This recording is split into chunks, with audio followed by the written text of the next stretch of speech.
Assalamualaikum warahmatullahi wabarakatuh. Selamat sore sahabat BKM dimanapun Anda berada. Senang sekali di hari ini kembali Uca menemani Anda lewat Syari, Senandung Nasyid dan Berita Islami untuk edisi siar di hari Sabtu akhir pekan gelaran ke-16 Januari 2021. 3 jam ke depan hingga nanti di pukul 20 waktu Indonesia Barat, dan tentunya banyak informasi yang bakal saya hadirkan untuk Anda. Ada seputar agama Islam, tausiah, pembacaan ayat suci Al-Quran, warta berita dari RRI Per 3 Jakarta di pukul 19 malam. Dan di pukul 20 waktu Indonesia Barat juga ada seputar Sumatera Selatan. Di hari Sabtu telah hadir di tengah-tengah kita ada Ustadz Susilo Utomo berbagi tentang kitab Nas Ainul Ibad dari makalah yang ke-31 untuk bab yang ketiga, karya dari Syekh An-Nawawi Al-Bantani, Ustaz ya. Ya, insyaallah. Assalamualaikum Ustaz. Waalaikumsalam warahmatullahi Sehat ya? Alhamdulillah.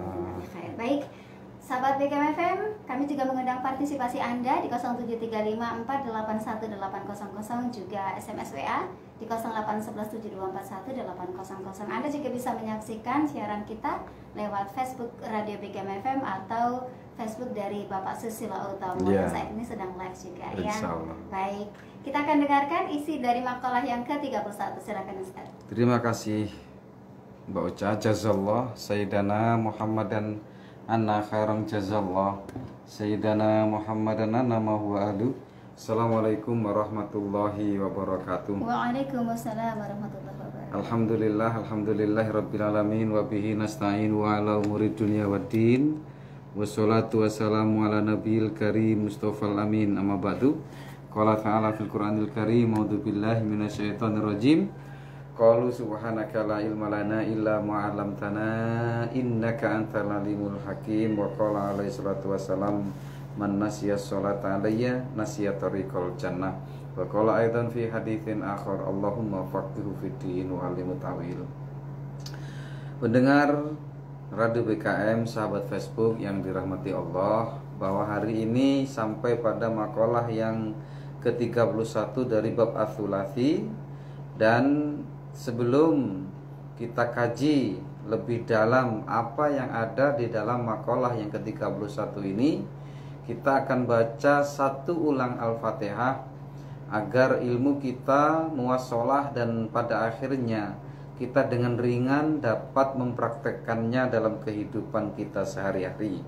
Dan juga barangkali di antara kita yang masih punya masalah belum selesai, yang punya masalah besar semoga menjadi kecil, yang kecil semoga menjadi hilang, dan pada akhirnya kita adalah hamba-hamba yang terpilih nanti di akhirat. Amin ya rabbal alamin. Ala hadhihi niyah as-sholihah wa li muallifi hadzal kitab nafa'ana bi ulumihil Fatihah.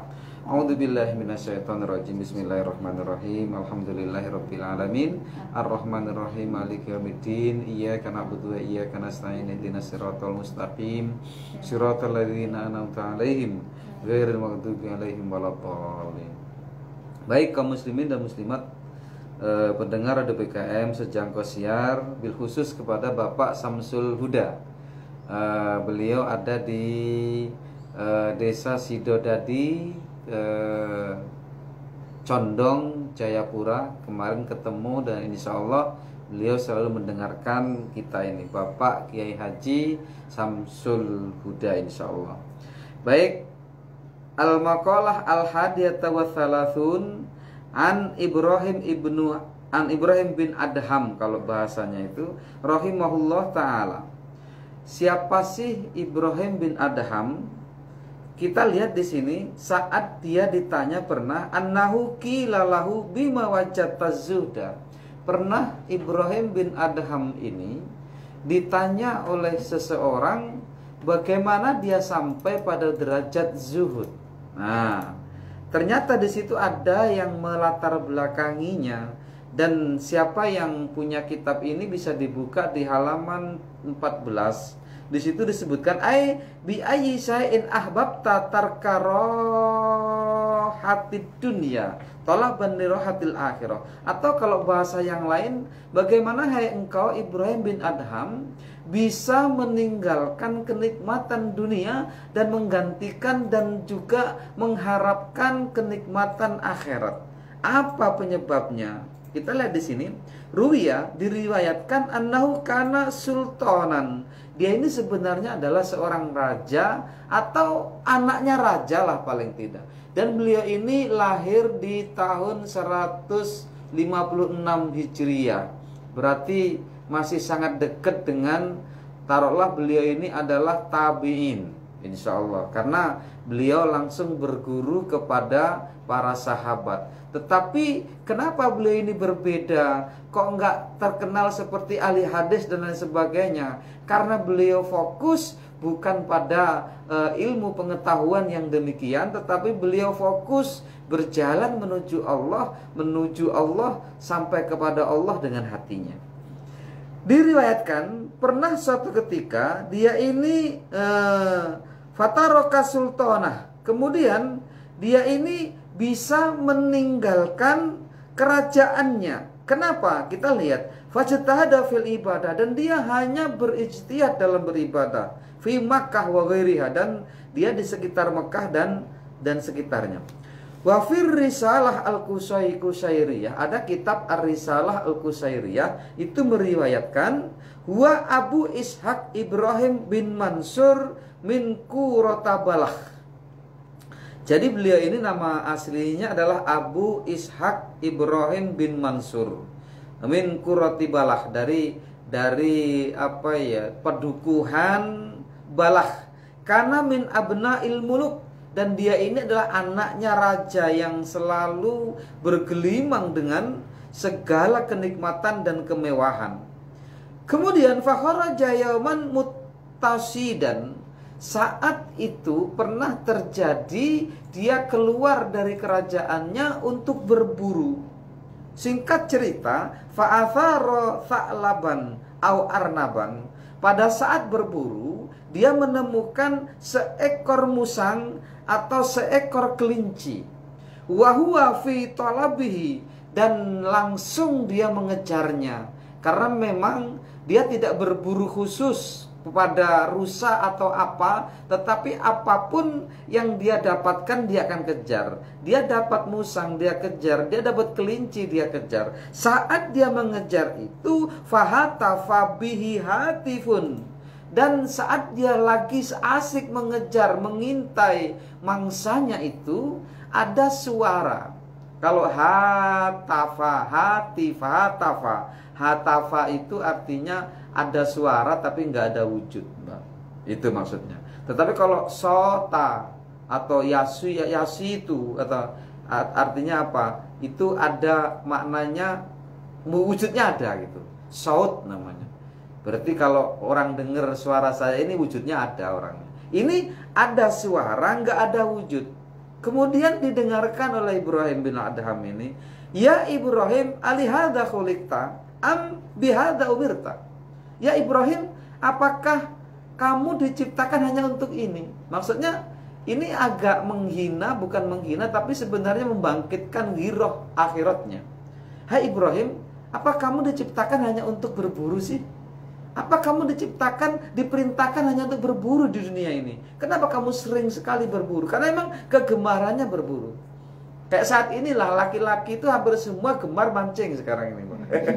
Sore mancing, siang mancing, pagi mancing, malam mancing. Sampai Masya Allah, yang lucu lagi itu mancingnya itu sebenarnya beli. Ya tapi karena hobi, ya lebih baiklah hobi mancing daripada hobi yang lain kan gitu. Tapi yang lebih ironi lagi sampai meninggalkan sholat, sampai meninggalkan Allah, ini yang gak jadi. Gitu. Silahkan hobi apapun, aturlah dunia ini sehebat kamu mengaturnya, tapi sebenarnya jangan pernah lupa dengan Allah, jangan pernah lari dari Allah. Kenapa? Karena orang yang paling menderita nanti setelah kematian adalah orang yang lupa dengan Allah dan orang yang lari dari Allah. Nah, Ibrahim bin Adham ini kesukaannya pokoknya berburu. Hampir kalau dikatakan setiap hari salah, tapi rutin banget, sering banget, seperti jenengan-jenengan yang mendengarkan ini yang seneng dengan mancing lah, kira-kira gitu. Ada ghiroh, ada kesukaan, ada rasa yang belum sempurna, belum bisa tidur nyenyak kalau belum mancing, belum bisa tidur nyenyak kalau belum berburu. Itu pernah dialami oleh Ibrahim bin Adham. Sampai akhirnya karena memang Allah mungkin takdirkan dia sebagai waliullah, takdirkan dia sebagai kekasih Allah, lalu diutuslah suara. Dan dalam banyak keterangan, suara ini adalah suara Nabi Khidir. Ya Ibrahim, alihada khuliqta, apa hanya untuk ini engkau diciptakan? Tapi kadang sering kita juga bertanya kepada diri kita ya, tetapi pertanyaannya bukan seperti ini. Kadang saya sendiri juga bukan pesimis sih, tapi apa iya ya Allah itu menciptakan saya hanya seperti ini ya? Apa iya saya itu diciptakan hanya seperti ini, hanya mungkin bekerja, kemudian nanti dapat duit, kemudian nanti duit itu dibelanjakan, terus tua, terus mati. Apa hanya ini? Kecil sekali peran saya di dunia ini gitu. Seakan begitu. Walaupun sebenarnya itu tidak boleh seperti demikian ini. Atau bagaimana seorang Habibie, Profesor Dr. B.J. Habibie, itu apa yang tidak bisa dijangkau di dunia ini? Tidak ada lagi beliau yang tidak bisa dijangkaunya. Dunia ini sudah di atas dia. Bayangkan, sudah bisa membuat pesawat. Ada ilmu di atas itu. Insya Allah tidak ada secanggih itu akalnya. Ternyata di akhir hayatnya dia kesepian. Ternyata di akhir hidupnya dia merana. Kenapa merana? Kita membaca tulisan beliau bahwa ternyata beliau sangat rindu kepada agama. Lalu kemudian bagaimana orang yang selevel itu dan jumlahnya banyak banget. Anaknya sudah sibuk dengan urusannya masing-masing. Tua, dia sendiri di rumah yang mungkin luas rumahnya. Kamarnya berbilang. Mewah, tidak ada lagi jangkauan makan yang tidak bisa terjangkau. Semua di dunia ini biar kemana aja bisa gratis. Bisa kemana aja di ujung dunia ini. Tapi ternyata apa? Orang tetap merindukan sebuah ketentraman yang dibungkus oleh yang namanya agama. Nah sebenarnya Ibrahim bin Adham itu juga mengalami fase di mana dia juga jenuh sebenarnya. Jenuh dengan kemewahan, jenuh dengan dilayani, jenuh dengan sesuatu yang maha instan. Apapun bisa dia raihnya ketika itu, di zaman itu. Maka sampai ada suara itu sebenarnya adalah Khidir yang diutus oleh Allah untuk menyadarkan Ibrahim bin Adham. Thumma hatafa bihi aidon fi furyusi sarjihi. Sampai suara itu terus menggema walaupun dia di atas pelana kudanya. Jadi di pelana kuda yang dia tunggangi itu, suara itu deket banget dengan dia. Sampai di pelana kudanya. Wa huwa fi talabihi. Wallahu ma li hadza khuliqta wala bihadza umirta. Suara itu ngomong lagi, demi Allah aku katakan kepadamu hai Ibrahim bin Adham, kamu tidak diciptakan untuk ini. Kamu tidak diperintahkan untuk ini. Kamu diciptakan untuk yang lain. Dan kamu diciptakan bukan untuk ini. Kamu diperintah bukan untuk berburu. Fanazala anda batihi. Setelah dia merenungi suara itu, kemudian dia turun dari tunggangannya, minda batihi wasodafa ro'iyan li abihi. Kemudian dia menemui seorang penggembala yang dia adalah milik bapaknya. Fa'akhadha jubbatal lirra'i. Kemudian dia mengambil jubah atau bajunya penggembala bapaknya tadi, min sufin, dari wol. Kalau ini bayangan memang sufi itu ada yang mengekspresikan karena mereka seneng pakai pakaian yang sederhana yang terbuat dari wol. Wol itu apa sih Mbak? wal itu yang kulit kambing itu nama, dirajut sedemikian rupa dengan kasarnya, dan itu gambaran orang sufi itu pakai baju seperti itu. Walaupun nanti pengembangannya sufi bukan hanya maknanya sebagai itu. Kenapa? Karena sufi itu shot wawu fa ya, itu nanti akan ada maknanya tersendiri. Oke? Walabisaha, kemudian Ibrahim bin Adham memakai pakaiannya penggembala tadi, wa atahu farsahu wa mamahu. Kemudian tunggangannya dan perlengkapannya semua diberikan kepada roi tadi, kepada penggembala bapaknya tadi. Tsumma innahu dakhalal badiyah. Kemudian dia mengelana masuk ke pedalaman. Kemudian tsumma dakhala Makkah, dan kemudian dia masuk ke Mekah. Wa sahiba biha Sufyan Ats-Tsauri, dan sampai beliau bersahabat dengan Sufyan Ats-Tsauri. Nah, nanti dalam kisah-kisah sufinya itu beliau sangat asik banget dengan Sufyan Ats-Tsauri ini. Kenapa? Sufyan Ats-Tsauri ini juga masanya masa Rabi'ah al-Adawiyah. Karena memang masa-masa ini orang-orang yang sejalan dengan mereka ini betul-betul mereka sering berkumpul dan mendialogkan tentang bagaimana berjalan menuju Allah dengan hatinya. Wal Fadil ibnu Abbad, dan juga beliau berteman kepada Al Fadil ibnu Abbad. Wa dakhala Syam wa mata biha, dan kemudian dia masuk Syam dan meninggal di Syam. Wa kana yakulu min amali yadihi, dan lebih penting lagi bahwa gambaran beliau itu tidak pernah dia makan kecuali dari hasil tangannya. Padahal selama ini hidup di kerajaan bapaknya itu Masya Allah tidak ada batasannya.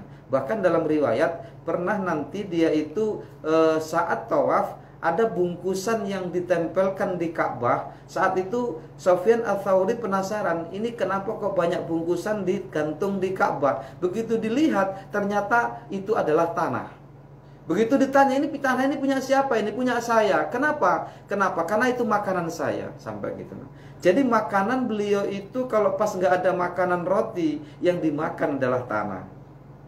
Bisa hidup Mbak dengan tanah. Itu kan luar biasanya seorang yang sufi itu perjalanannya.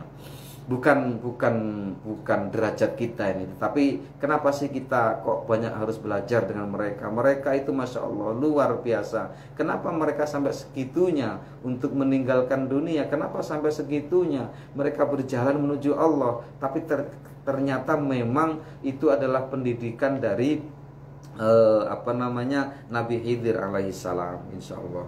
Jadi ini gambaran betapa seorang wali yang bernama Ibrahim bin Adham ini sangat luar biasa. Walaupun di kitab-kitab yang seperti kitab Al-Minah Husaniyah itu tidak begitu populer nama ini, tetapi di kitab-kitab yang lain sangat populer beliau ini. Bahkan karya-karya tulisan atau kalimat-kalimat yang diabadikan oleh murid-muridnya itu sangat luar biasa, yang nanti insya Allah selain ini juga akan kita temukan di bab rubai dan bab khumasi. Bab khumasi itu adalah bab yang 55.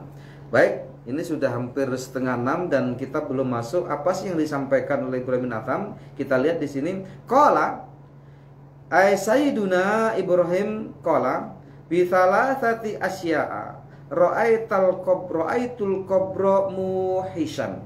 Aku melihat kuburan itu sebagai negeri.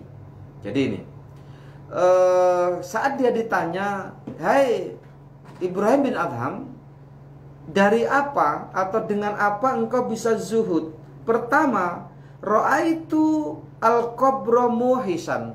Aku melihat kubur itu sebagai negeri. Ini yang menjadikan saya zuhud. Ini yang menjadikan saya bisa melakukan sesuatu yang tidak dilakukan oleh orang lain, karena saya selalu mengingat bahwa kuburan adalah negeriku nanti. Ai qati'an lil qulub min an mahbubatihi walaisa ma'i mu'nisun, dan tidak ada satupun pelipur yang bisa melipur saya. Artinya begini maksudnya, Ingatan saya kepada kubur, bahwa kubur nanti bakal menjadi halaman saya, kampung halaman saya, itu belum ada pelipurnya. Misal nih, ada kalimat yang lain bahwa oh di sana itu nanti bukan tempatmu. Tempatmu nanti bukan di kubur, tempatmu nanti bukan di bawah tanah, tapi kamu punya tempat khusus. Tidak ada. Tidak ada kalimat yang melipur saya, tidak ada kalimat yang bisa membahagiakan, yang bisa menggantikan anggapan saya itu. Dan itu ternyata anggapan yang saya anggap itu juga anggapan yang dimiliki oleh orang lain. Tidak ada satupun manusia yang tidak menganggap bahwa kuburan adalah tempat kita kembali. Kuburan adalah negeri kita yang kedua. Kuburan adalah tempat kita menunggu masa di mana masa yang namanya kiamat. Kuburan adalah akhir dari dunia ini, dan kuburan adalah pertama masuknya manusia ke alam akhirat. Nah, jadi tidak ada pemahaman yang lain, tidak ada yang melipur saya, tidak ada yang bukan melipur ya, istilahnya, yang bisa mengalihkan perasaan saya terhadap pemahaman saya bahwa kubur itu adalah sebagai kampung halaman saya yang akan menjadi kampung saya nanti setelah hidup ini. Yang kedua, waraitu tariqan tawilan, dan aku melihat jalan itu begitu panjang. Walaisa maizadun, dan aku belum punya yang namanya bekal. Kenapa kok saya katakan tidak punya bekal? Maksudnya Ibrahim bin Adham, dia merendahkan dirinya segitu hebatnya menurut kita, tapi dia masih merasa tidak punya bekal sama sekali. Bahkan kalau dalam kalimat Rasulullah atau sabda Rasulullah yang masyhur terhadap Abu Dzar, ya Abu Dzarin jaddidis safinah fa innal bahra amik. Kan ada itu. Wa qafi fil qimla fa innal qu'ud fa innal naqida qu'ud dan sebagainya itu. Ini gambaran juga bahwa beliau juga membaca tentang apa yang disampaikan Rasulullah kepada Abu Dzar, kemudian mengembangkannya jadi sebuah ide dalam hatinya. Saat beliau ditanya bagaimana beliau sampai bisa zuhud sedemikian rupa sempurna di antara orang-orang ketika itu, dan pada waktu itu banyak pengikutnya, heran dengan beliau ini segitunya bisa. Bahkan Sufyan Ats-Tsauri itu masih hidup mewah, tetapi beliau memang juga tingkatan-tingkatan zuhud juga, tetapi tidak menjadikan orang yang zuhud kemudian harus seperti Ibrahim bin Adham. Tetapi begitu mereka melihat Ibrahim bin Adham ini sangat takjub, sampai akhirnya ditanya, "Hai Ibrahim, kenapa engkau bisa sezuhud itu? Kenapa engkau bisa makan tanah? Kenapa engkau bisa meninggalkan itu? Padahal engkau seorang raja, padahal engkau putra mahkota yang akan menggantikan bapakmu sebagai raja." Ini yang menjadi orang heran. Kalau Sufyan Ats-Tsauri memang bukan seorang raja, memang bukan anak raja, wajar beliau sampai ke makom itu. Tetapi ini orang yang harusnya jadi raja, yang sudah cukup dengan keseluruhan kemewahan yang ada, tinggal menikmati saja. Kenapa dia lari dari itu? Ini menjadikan orang heran. Makanya sampai ditanya, bagaimana engkau bisa sampai ke derajat zuhud itu? Dan yang pertama, dia melihat bahwa kuburan adalah tempat kembaliku. Yang kedua, jalan begitu panjang setelah kematian, sementara aku tidak punya bekal. Yang terakhir, yang ketiga, waraitul jabbar. Jabbar ini adalah kembali kepada Allah. Dan aku melihat Allah yang maha perkasa, Allah yang maha memaksakan, Allah yang maha kuat. Faqadiyan walaysa lihujjatun, yang nanti Allah yang maha perkasa ini, yang nanti Allah yang memaksa ini, yang nanti Allah yang maha agung ini akan menjadi hakimku, dan aku nanti akan ditanya sesuatu yang aku belum tahu hujahnya, belum tahu alasan apa saat dia bertanya ketika aku melakukan dosa. Hai Ibrahim bin Adham, kenapa engkau melakukan dosa ini? Aku tidak bisa dan belum punya hujah yang cukup untuk berhadapan dengan Al-Qadhi yang maha hakim adil, yaitu Al-Jabbar. Ini yang menjadikan Ibrahim bin Adham sampai bisa di atas derajatnya orang-orang ketika itu di dalam ilmu zuhudnya, di dalam pelaksanaan zuhudnya. Bahkan di dalam banyak keterangan pernah beliau itu ya hanya makan kurma 1 butir.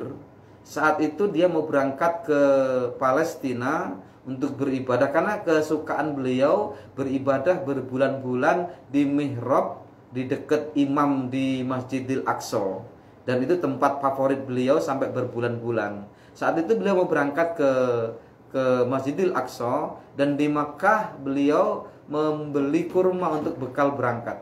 Anda tahu berapa hari perjalanannya dari Mekah ke Masjidil Aqsa ketika itu? 4 bulan. Berangkat dia, dan sebelum berangkat dia membeli kurma, dan kurma itu dalam timbangannya ada yang jatuh 1, dan beliau makan itu. Beliau menganggap bahwa kurma yang jatuh tadi adalah bagian dia, bagian yang ditimbang tadi. Secara wajar ya, artinya wajar tuh ya makan. Bahkan kalau sekarang kan, kemarin Ustaz Saiful Anwar itu di hari Jumat insya Allah menerangkan tentang bagaimana orang yang berdagang. Ada yang datang nyicip dulu, setelah nyicip juga dia nggak beli. Kemarin itu saya mendengarkan itu. Ini enggak, ini sebenarnya menurut kita, kalau mungkin orang itu tahu bahwa kondisinya memang dia jatuh, itu ya boleh dimakan kan gitu ya. Ternyata enggak.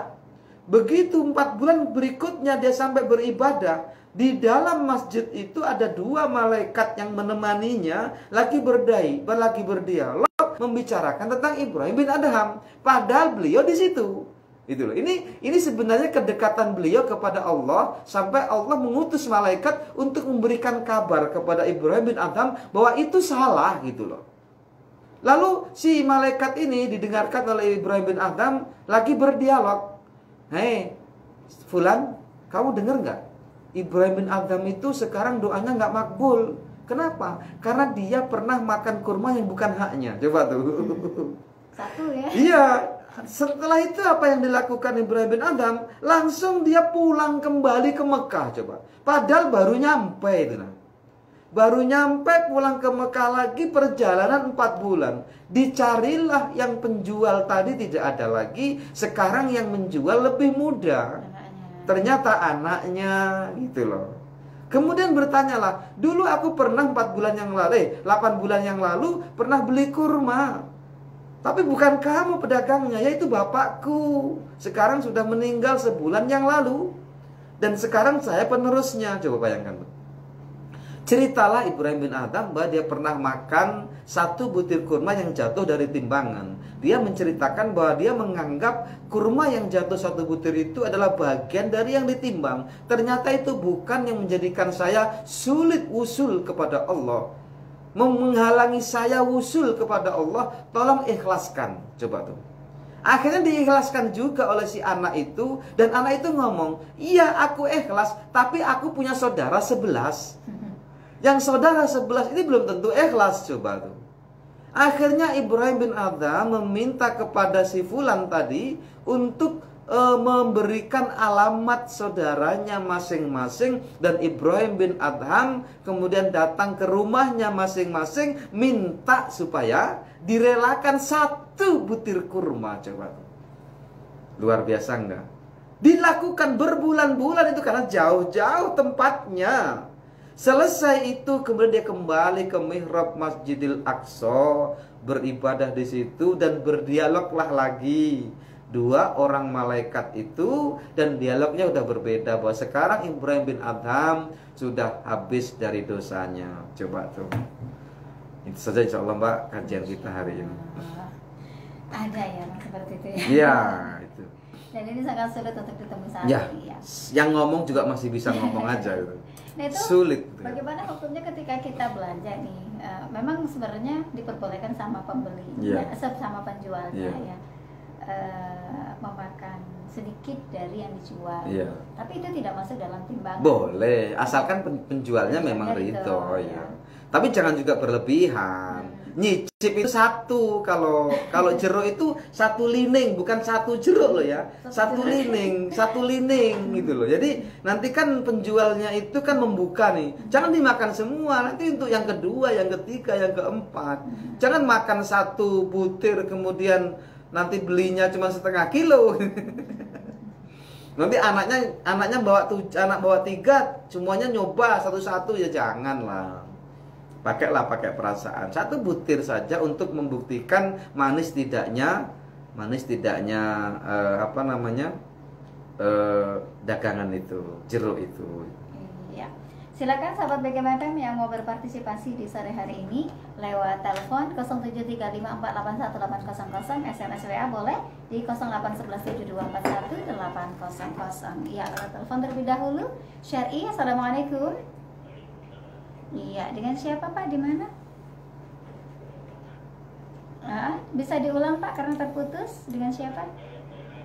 Oh, Ayah Sela di Baikanan. Silakan Ayah Sela.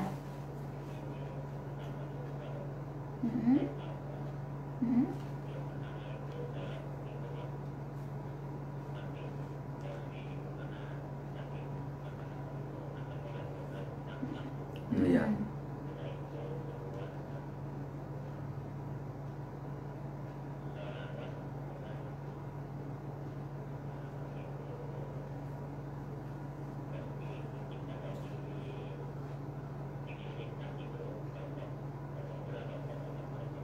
Sholawat dengan apa Pak? Tasbih. Oh. Oke. Oh iya. Baik. Oh iya. Waalaikumsalam warahmatullahi wabarakatuh. Ini biasa murid sepertinya. Iya, iya. Silakan Pak. Sholat dengan kursi. Tapi kita terima dulu, kita iya, coba Pak boleh. ya. Iya. Silakan dicoba kembali untuk Anda sahabat BKM FM di 0735481800 yang mau ikutan berpartisipasi atau lewat SMS WA boleh di 0811724180. Ya, dari Pak Sera tadi sholatnya di kursi karena lagi sakit asam urat. Kalau memang tidak bisa duduk dengan duduk iftiros, maka dia boleh duduk pakai kursi. Tetapi yang paling baik dalam kitab Fathul Qorib itu adalah duduk iftiros kalau memang dia tidak bisa berdiri. Duduk iftiros itu duduk di antara dua sujud, Mbak. Bukan duduk tahiyat akhir ya.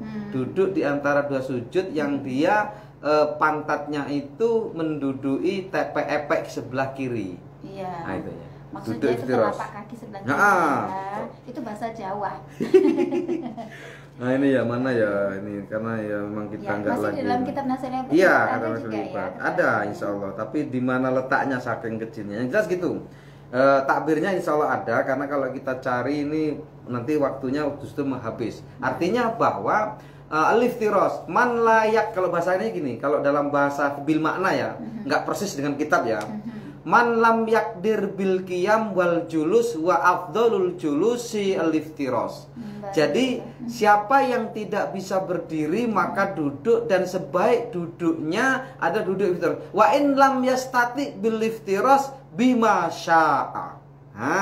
Siapa orang yang tidak bisa duduk dengan duduk iftiros, maka dia bisa duduk dengan duduk sekehendaknya, sebisanya. Itu Mbak. Makanya kursi itu alternatif sebenarnya nggak ada dalam kitab. Tapi rame-rame ini di Mekah, di Madinah itu pakai kursi. Padahal di dalam banyak kitab itu iftiros duduknya, bukan duduk pakai kursi. Walaupun boleh pakai kursi. Oke, itu dari pertanyaan yang pertama tadi ya. Oke, silakan sahabat BKM FM untuk yang pertanyaan yang kedua. Sholawat. Nah, dicampur dengan tasbih subhanallahil azim subhanallah wa bihamdihi. Misal subhanallahil azim subhanallah bihamdihi itu misal dibaca 100 kali, kemudian sholawat 100 kali, ya nggak apa-apa. Sholawat tok dibaca 100 kali, ya nggak apa-apa. Makanya sholawat itu sebanyak-banyaknya. Bahkan kalau jenengan punya hajat ya, hajatnya satu saja. Ini jenengan siapa tadi dari bapaknya Sela, ayah Sela ya. Ayah Sela ya. Nah, Ayah Sela, insya Allah kalau jenengan punya hajat, coba sholawat 1000 kali sholawat Jibril. Satu hajat saja. Misal nih, punya anak gadis yang sulit belum mendapatkan jodoh. Coba sholawat Jibril 1000 kali di malam hari, di sepertiga malam yang akhir, dan berdoa minta Allah. Satu aja, jangan banyak-banyak. Satu saja, fokus. Besok lagi begitu, ulangi sampai 3 bulan, insya Allah. Sholawat Jibril. Nah, begitu sudah berulang-ulang kita lakukan, dia bukan zikir lagi, Bapak. Begitu sudah dawam kita lakukan, bukan zikir lagi dia, tapi dia sebagai wirid. Zikir yang dilakukan berulang-ulang dan terus-menerus dalam waktu yang sama, maka zikir itu menjadi wirid.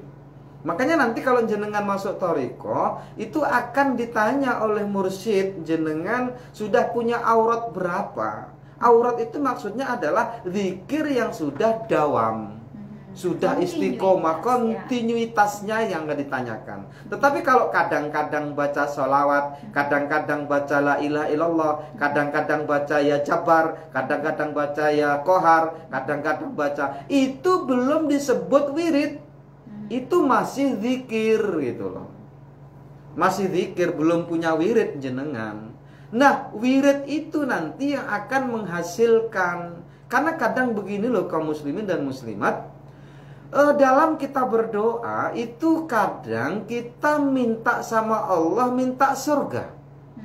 Kadang minta sama Allah agar pahalanya banyak. Tetapi tidak sedikit kita itu kadang minta dunia. Gitu loh.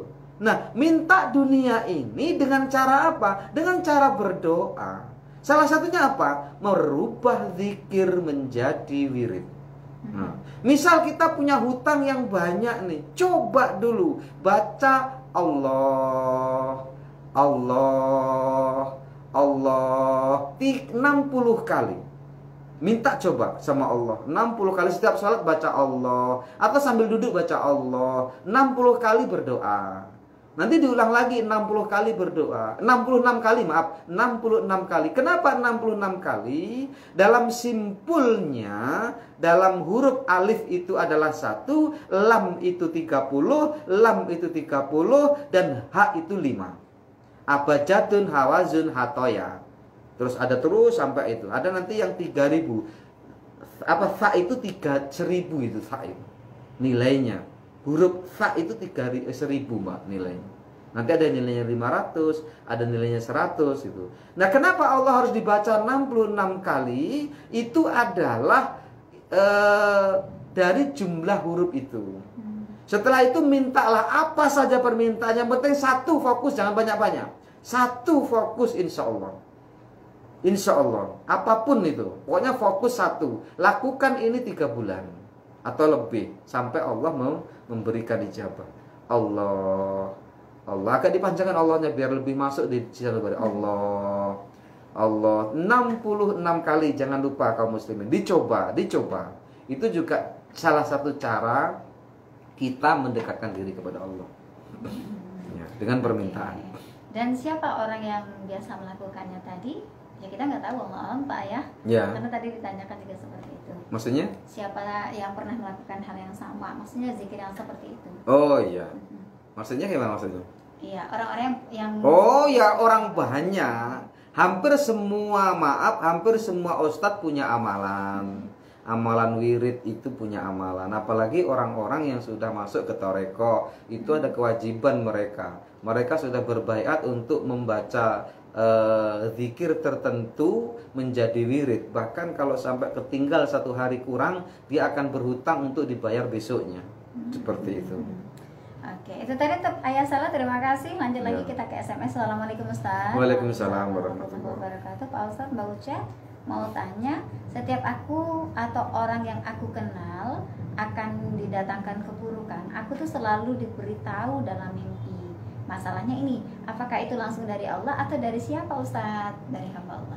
Mimpi itu jangan dianggap remeh juga, tapi juga jangan dianggap jadi satu patokan untuk kita. Mimpinya Nabi adalah wahyu. Bagaimana Ibrahim bermimpi, kan gitu.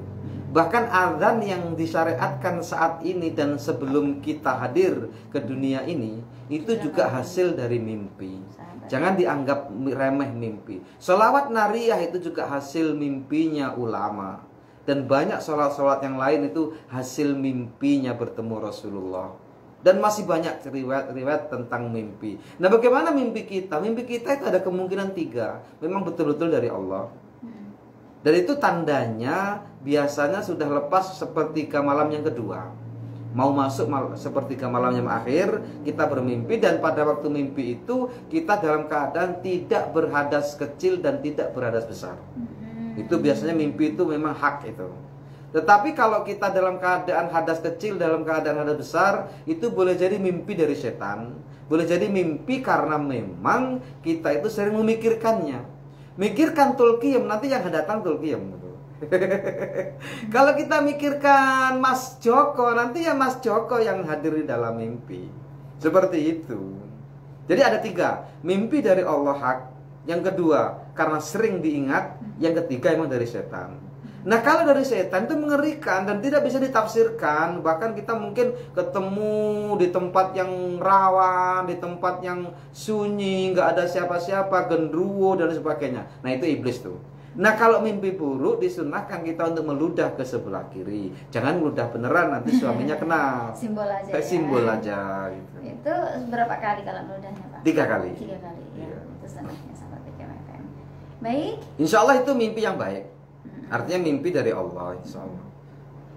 Ya, lanjut lagi. Assalamualaikum Ustaz. Waalaikumsalam warahmatullahi wabarakatuh. Ini dari WA, dari hamba Allah, Pak Ustadz. Kalau orang yang cinta dengan dunia, itu akankah ada pengaruhnya terhadap agamanya? Oh iya, yes, bener. Bahwa cinta dunia itu bahkan bisa menghijab. Ini saya juga bawa kitab Al-Minahus Saniyah. Kalau pas ketemu nanti akan saya bacakan, ya, bahwa orang yang mencintai dunia itu dia akan menghalanginya. Bahkan sampai dikatakan bahwa orang yang miskin dan dia rela dengan kemiskinannya dan dia tidak mengejar dunia, hatinya tidak dipautkan dengan dunia, kok amalannya hanya sebiji dzarrah. Berarti sebiji dzarrah itu kecil banget. Sholatnya paling sholat wajib saja gitu kan. Kalau sedekahnya ya kecil, yang namanya orang miskin kan. Kemudian dia berbuat baik, selalu menjalankan perintah Allah kan gitu. Nah, itu lebih baik daripada orang yang zuhud, orang yang banyak ibadahnya, orang yang rajin ibadahnya, rajin puasanya, tapi dia masih menggantungkan hatinya dengan dunia. Nah, itu di kitab Minahus Saniyah ini yang saya bahas di hari Selasa pagi di rumah, di Facebook insya Allah. Itu Mbak. Jadi memang sangat besar pengaruhnya. Besar pengaruhnya. Sangat besar. Hubbud dunya itu ra'su kulli khotiatin. Cinta dunia itu adalah bapak moyangnya kesalahan. Itu no. Ra'su kulli khotiatin. Bapak moyangnya, kepalanya salah. Proses salah itu dari hubbud dunya. Bayangkan tuh. Jadi orang bisa menghalalkan segala cara. Menghalalkan segala cara. Bahkan nanti pada akhirnya kalau kita mau kaji lagi tentang keadaan saat ini juga adalah apa ya? Efek dari itu. Efek dari hubbud dunya. Apa yang kita alami saat ini efek dari hubbud dunya. Kenapa sekarang itu apapun akan dibisniskan? Karena memang orang hubbud dunya. Mereka yang kaya itu inginnya semakin kaya. Mereka yang kaya itu mainnya hanya dengan orang kaya. Mereka yang kaya hanya berbicara, hanya menyampaikannya di tengah orang-orang kaya saja. Akhirnya mereka ingin melanggengkan kekayaan itu, kalau perlu dunia ini akan menjadi milik mereka. Itu kaitannya dengan penyakit wahan tadi. Ya, wahan tadi. Luar biasa. Ini nggak ketemu dicari. Ya, kalau yang pernah saya baca itu penyakit wahan ini di akhir zaman memang akan semakin merebak. Ya, cinta dunia tapi takut mati, dan menyebabkan kita seperti buih di lautan, mudah diombang-ambing dan seperti makanan oleh orang-orang kafir ya. Nah, Nauzubillah min dzalik. Mudah-mudahan kita bisa keluar Hubbud dari dunia wa karahatul maut, karahiyatul maut, cinta dunia dan takut mati. takut mati. Iya, karena kematian itu sesuatu yang pasti, sedangkan Iya. kehidupan kita di dunia itu sebuah misteri. Kita nggak tahu kapan, di mana. Kemudian juga harta kita seperti apa juga nggak tahu ya, termasuk jodoh kita dan sebagainya. Oke, terima kasih untuk hamba Allah. Lanjut lagi. Assalamualaikum Ustaz. Waalaikumsalam warahmatullahi wabarakatuh. Ini mohon maaf di luar. Oke, ini Mbak ketemu nih. Oh, ketemu. Nah, di halaman 4 kitab Al-Minahus Saniyah. Mhm. Al-fakirul mujarradu anid dunya wa in lam ya'mal syai'an min a'malil fadha'il. Orang fakir yang sederhana, yang tidak punya harta, tapi dia rela dengan kefakirannya dan dia tidak memautkan hidupnya dengan dunia. Bahkan dia walaupun tidak melakukan amal fadilah sedikit pun, min haulil muta'abbidin afdalu min haulail muta'abbidin wa mahmud dunya. Itu lebih baik dibandingkan dengan orang yang ahli ibadah tetapi hati mereka masih terpaut dengan dunia. Nah itu Mbak, insya Allah begitu Mbak. Iya, jadi itu tadi di dalam kitab Al-Minahus Saniyah di halaman 4. ya. Dan lanjut lagi. Assalamualaikum Ustaz. Waalaikumsalam warahmatullahi wabarakatuh. Ini di luar tema dari hamba Allah tadi, penyakit ain itu yang seperti apa Pak Ustaz? Penyakit ain itu apa ya? Kalau apa ya? Yang kayak Mbak, apa namanya? Yang zaman dulu itulah, apa kok sulit-sulit saya ngomongkannya? Apa ya Pak? Penyakit ain. Penyakit ain. Ada itu, ada. Kalau di Apa yang zaman dulu apa sosial, namanya? Zaman dulu apa? Kalau bahasa kita apa zaman dulu? Zaman dulu kalau dibahasakan penyakit ain itu dibahasakan apa? Kok sampai lupa tuh saya. Iya, sering ini saya untuk doa waktu kemarin apa kan yang pernah saya baca dihimbau itu ketika yang mendahului takdir adalah penyakit ain. gitu ya. Yang mendahului takdir adalah penyakit ain. Jadi mungkin dia belum waktunya meninggal dunia karena ada penyakit ain tadi. Ya udah sakit terus. Ya pokoknya itu kayak semacam pagebluk lah gitu aja lah. Atau kayak taun lah itu. Kalau taun itu kan dia mentol-mentol dulu dalam riwayat itu. Begitu mentol, tahu-tahu meletus, mati orangnya dulu. Tapi kalau ain ini bukan sebuah wabah ya? Ya kayak wabah dia. Wabah lah, pokoknya wabah aja ini, insya Allah. Kok bisa lupa saya? Ada bahasa Indonesianya ada gitu kayak ini. Diterjemahkan itu bisa. Penyakit ain. Oke, PR lah itu. Nanti kita bahas. Oke. Penyakit ain ya. Iya, sahabat BKMFM dimanapun Anda berada, kita lanjut ke SMS kembali. Ini pertanyaannya dari hamba Allah. Assalamualaikum Pak Ustadz. Waalaikumsalam warahmatullahi wabarakatuh. Apa hukumnya kalau sehabis sholat maghrib dan subuh selalu rutin baca surat Yasin? Ya bagus. Itu yang berarti surat Yasin itu jadi wirid, bukan sekedar zikir. Jadi sholawat bisa jadi zikir, baca Quran bisa jadi zikir, melanggengkan Yasin bisa jadi wirid. Zikir dia kalau dilakukan sesekali, misal setiap malam Jumat kita baca Yasin misal nih, berarti dia sebagai wirid malam Jumat. Tetapi kalau diwiridkan sehari-hari berarti wirid setiap hari gitu loh Pak. Jadi dia menjadi bukan zikir lagi tapi wirid ya. Karena sudah menjadi sesuatu yang Continue. Ya. Masya Allah. Boleh, banyak kok keterangannya tentang hal itu. Orang yang baca Yasin di malam Jumat ada keterangannya. Walaupun orang ini kan kadang cari pembenaran ya. Begitu terbentur sama satu dalil, dia akan mencari dalil lain untuk membenarkan pendapatnya. Itu sering terjadi itu. Dia nggak bijaksana dalam mengambil hukum. Apalagi kalau hanya membaca kitab hadis, itu berbahaya. Hanya membaca kitab hadis itu berbahaya. Berbahayanya makanya dalam hadis itu banyak sekali yang dimungkinkan itu hadis tidak sahih dibilang sahih.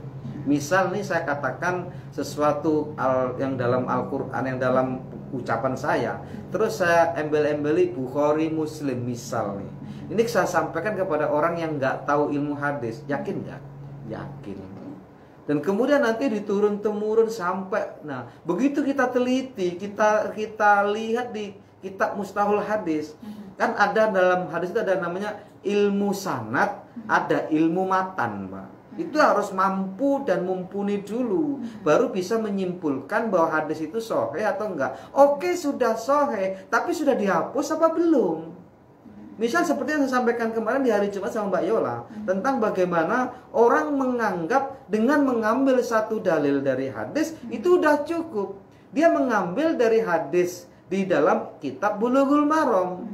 Ini ada Ibu Halimah insya Allah di Simpang itu. Datang ke rumah bertanya tentang itu. Semoga juga beliau mendengarkan ini. Sangat keliru kalau kita hanya mengambil satu hadis walaupun itu sahih.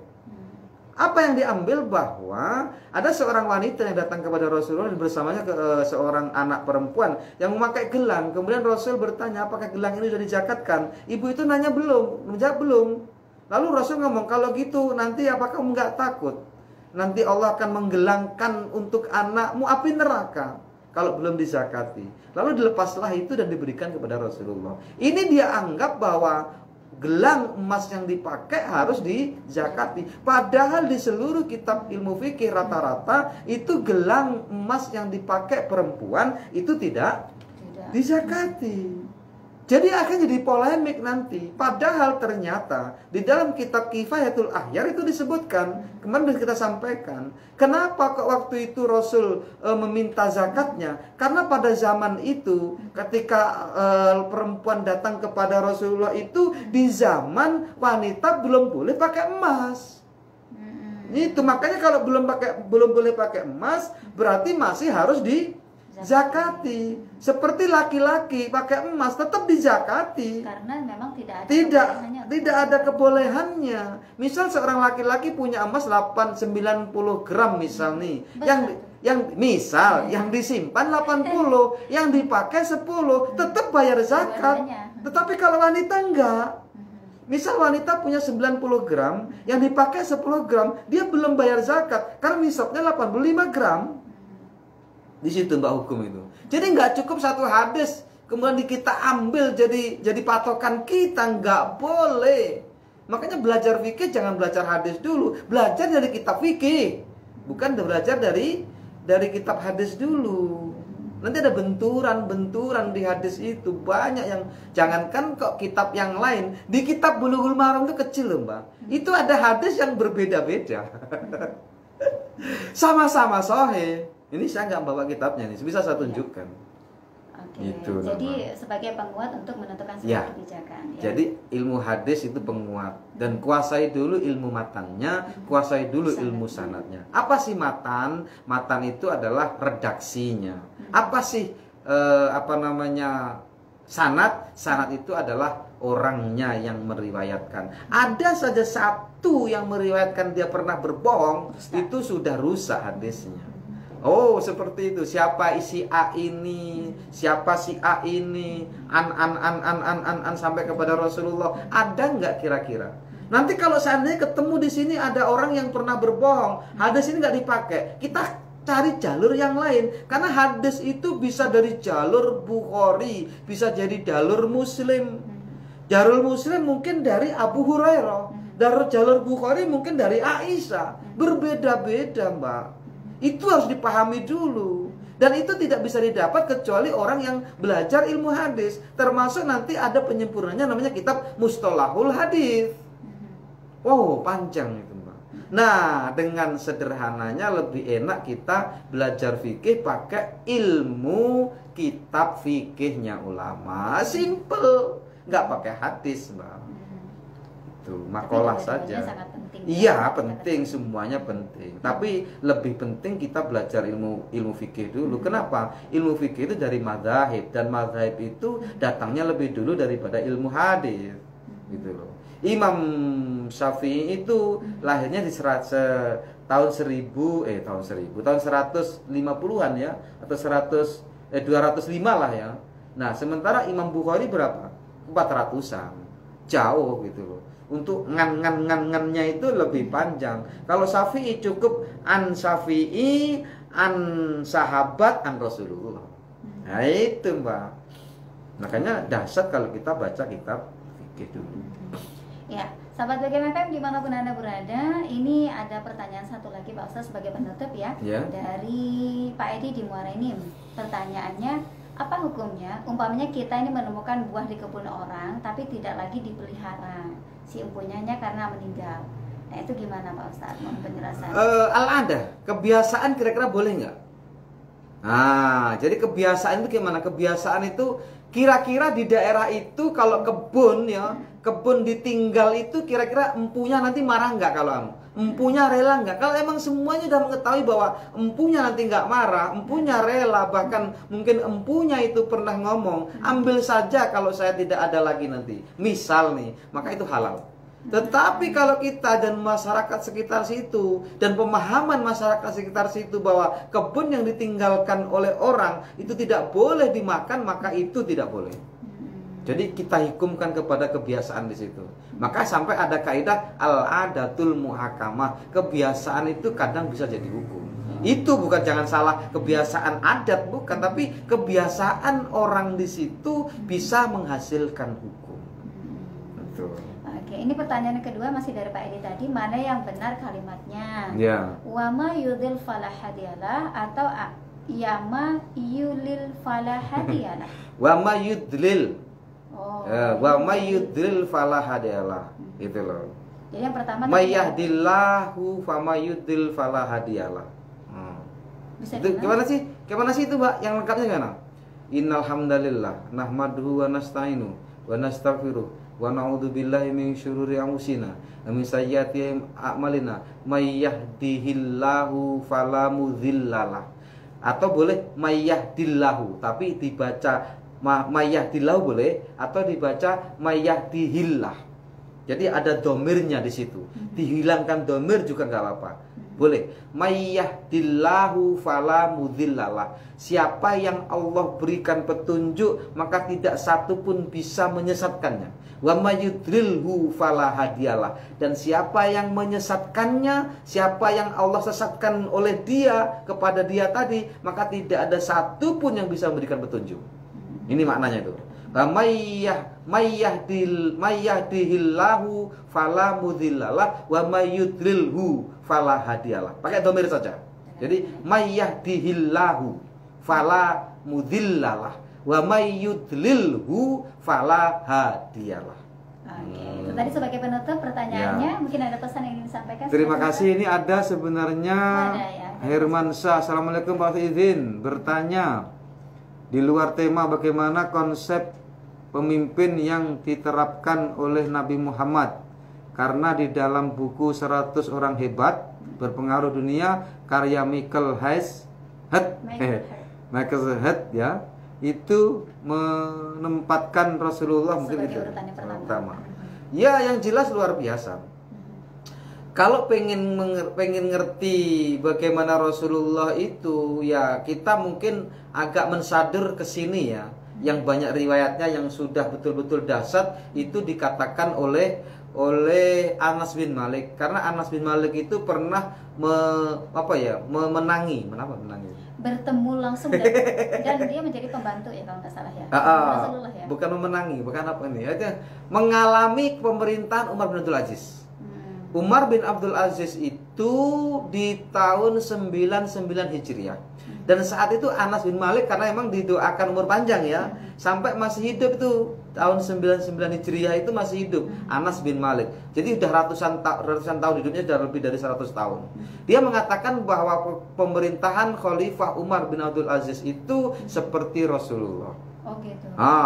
Ini gambar kecil aja, nanti kita sambung ya. Nah, bagaimana pemerintahan Khalifah Umar bin Abdul Aziz? Dia satu, tidak ada yang sudah wajib dizakati. Artinya begitu dia memerintah, tidak ada orang yang wajib dizakati. Semua orang hidupnya normal. Coba tuh.